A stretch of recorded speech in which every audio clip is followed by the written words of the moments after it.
Oklahoma taxpayers being haunted by lawsuits left behind by former state superintendent Ryan Walters. Two fired education employees just got more than $100,000 in the form of a payout. And there are others coming down the pike. News 4's Dylan Brown is asking the question, just how much money are taxpayers looking at being on the hook for here? Dylan? Quite a lot.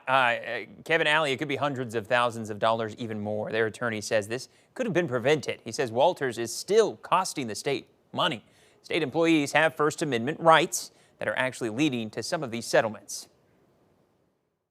The First Amendment protects not only your right to speak, it also protects the right of the public to hear and know. In his 3 years as superintendent of schools, Ryan Walters has made headlines and attracted lawsuits for his policies and terminations. Taxpayers will cover the costs of cases settled so far, over $200,000 just this year. They just landed on that it would be a better use of taxpayer dollars to just settle these. There was former OSD employee Janessa Boynty speaking at an Edmond school board meeting about what she saw as a critical issue. Help us speak throughout something if you're going for child and adolescent mental health. 3 days later, she was terminated, Walters calling her a political activist. Earlier this year, she settled for $83,000.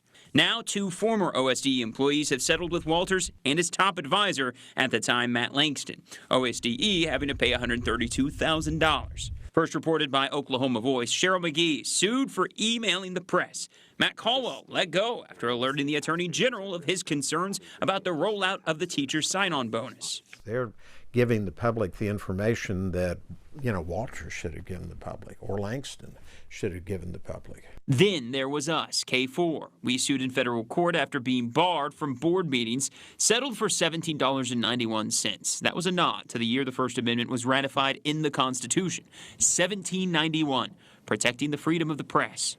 While the payout to us, less than $20.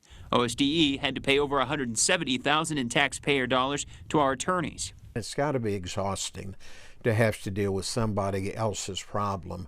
There are still many other lawsuits in the works. To revoke Allison Scott's, Reagan Kalaki. Edmond teacher Reagan Kalaki. Walters almost took his teaching certificate because of this Instagram post from years ago featuring a Trump costume. So there is actually a due date on the settlement checks for Caldwell and McGee. That's going to be next week. The department has to send those checks, so we'll check in next week and see what we find.